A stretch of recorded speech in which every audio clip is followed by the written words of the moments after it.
जय माँ दुर्गे। दोस्तों, लाइफ कीपर में आपका स्वागत है। माँ दुर्गा सब पर अपनी कृपा बनाए रखे। दोस्तों, 9 दिनों तक चलने वाले नवरात्र के इस त्योहार में माँ दुर्गा की अलग अलग स्वरूपों की पूजा अर्चना की जाती है। माता रानी हमें सुख, शांति एवं समृद्धि प्रदान करती है। साथियों, क्यों ये 9 दिन खास होते हैं? माता रानी की पूजा अर्चना एवं माता को खुश करने के लिए आइए जानते हैं 9 दिन अर्थात नवरात्र के पीछे की कहानी। दोस्तों, धार्मिक कथाओं के अनुसार एक बार देव गुरु बृहस्पति जी ने ब्रह्मा जी से सवाल किया कि चैत्र व आश्विन मास के शुक्ल पक्ष में नवरात्र का व्रत और उत्सव क्यों किया जाता है? इस व्रत का क्या फल है? इसे किस प्रकार करना उचित है? तो बृहस्पति जी के इस सवाल के जवाब में ब्रह्मा जी ने कहा, हे बृहस्पति, प्राणियों के हित की इच्छा से तुमने बहुत अच्छा प्रश्न किया है। दरअसल जो मनुष्य मनोरथ पूर्ण करने वाली दुर्गा, महादेव, सूर्य और नारायण का ध्यान करते हैं, वे मनुष्य धन्य हैं। यह नवरात्र व्रत संपूर्ण कामनाओं को पूर्ण करने वाला है। इसके करने से पुत्र की कामना वाले को पुत्र, धन की लालसा वाले को धन, विद्या की चाहने वाले को विद्या और सुख की इच्छा वाले को सुख मिलता है।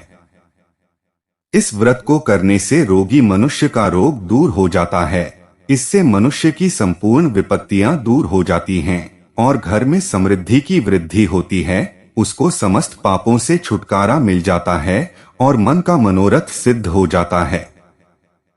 दोस्तों, ब्रह्मा जी के अनुसार जो मनुष्य इस नवरात्र व्रत को नहीं करता है, वह अनेक दुखों को भोगता है और कष्ट व रोग से पीड़ित होकर अंगहीनता को प्राप्त होता है। वह धन धान्य से रहित होकर भूख और प्यास से व्याकुल घूमता फिरता है।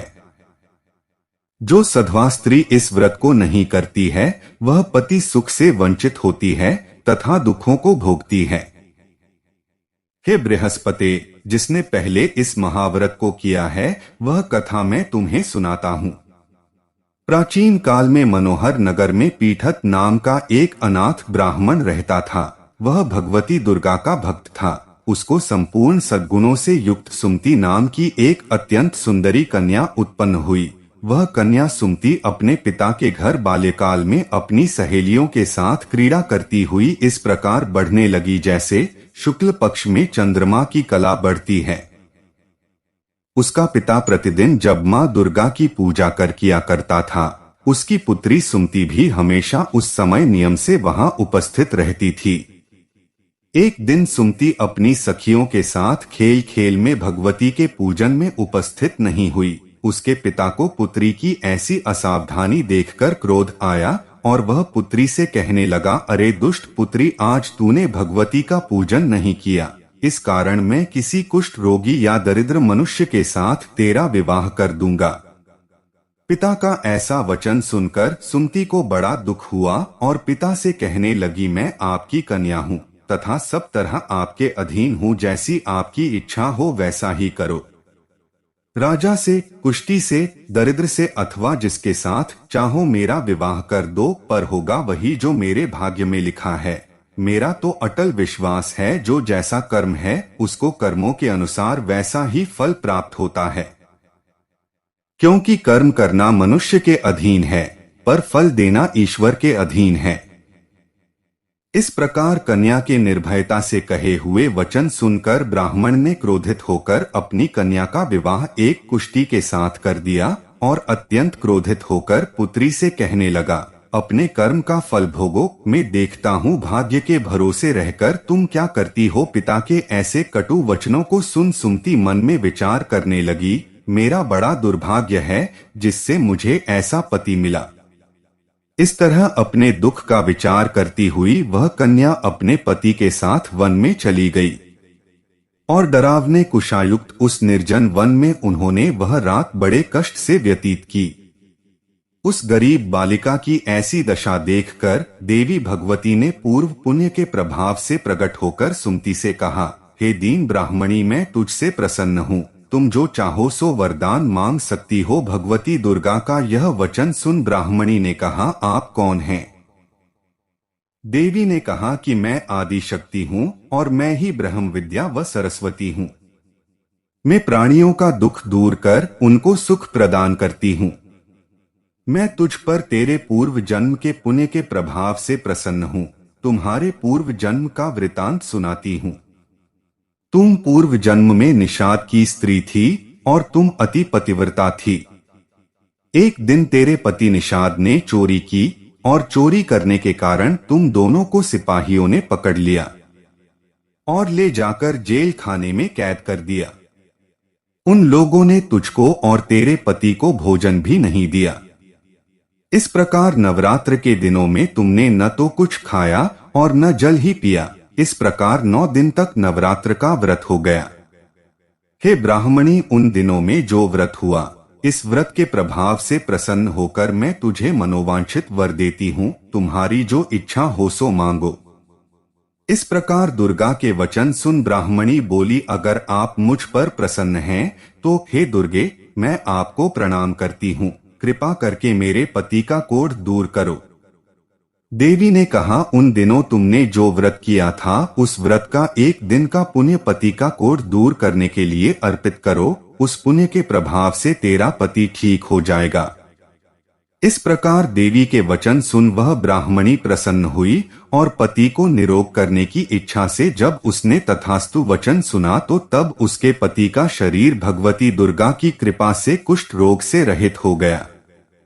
वह ब्राह्मणी पति को देख देवी की स्तुति करने लगी, हे दुर्गे, आप दुर्गति को दूर करने वाली, समस्त दुखों को दूर करने वाली, रोगी मनुष्य को निरोग करने वाली और दुष्टों का नाश करने वाली जगत की माता हो।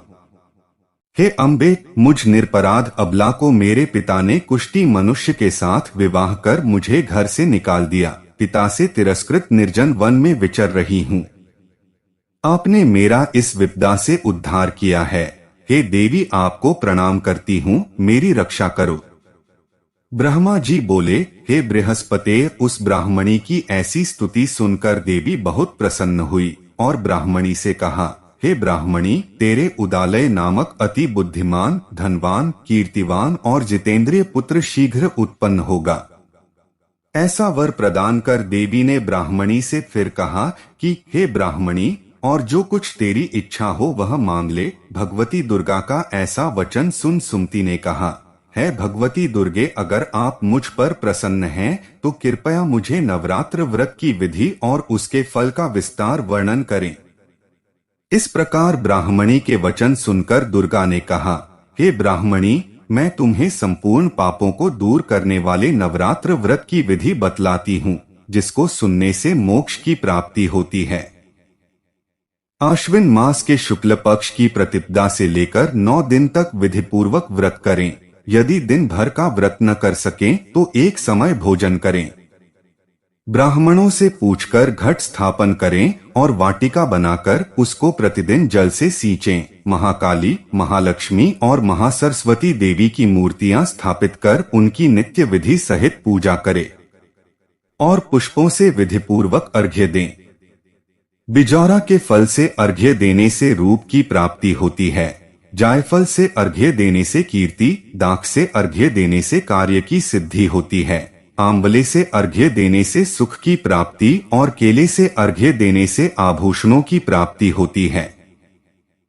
इस प्रकार पुष्पों व फलों से अर्घ्य देकर व्रत समाप्त होने पर 9वें दिन यथा विधि हवन करें। खांड, घी, गेहूं, शहद, जौ, तिल से हवन करें। गेहूं से होम करने से लक्ष्मी की प्राप्ति होता है।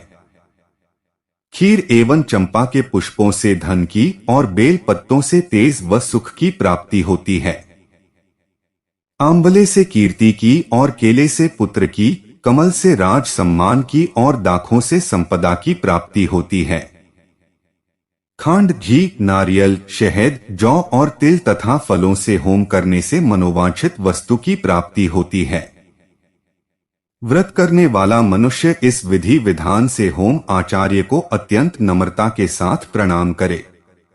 इस प्रकार बताई हुई विधि के अनुसार जो व्यक्ति व्रत करता है उसके सब मनोरथ सिद्ध होते हैं, इसमें तनिक भी संदेह नहीं है।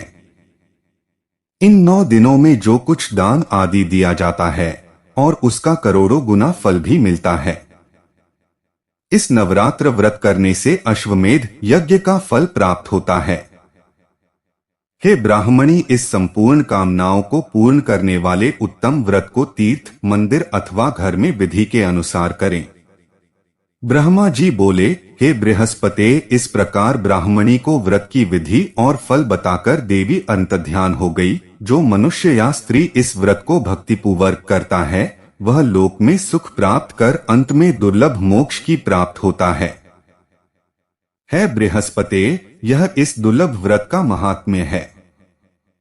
यह सुनकर बृहस्पति जी आनंद से प्रफुल्लित होकर ब्रह्मा जी से कहने लगे, आपने मुझ पर अति कृपा की जो मुझे इस नवरात्र व्रत का महात्म्य सुनाया।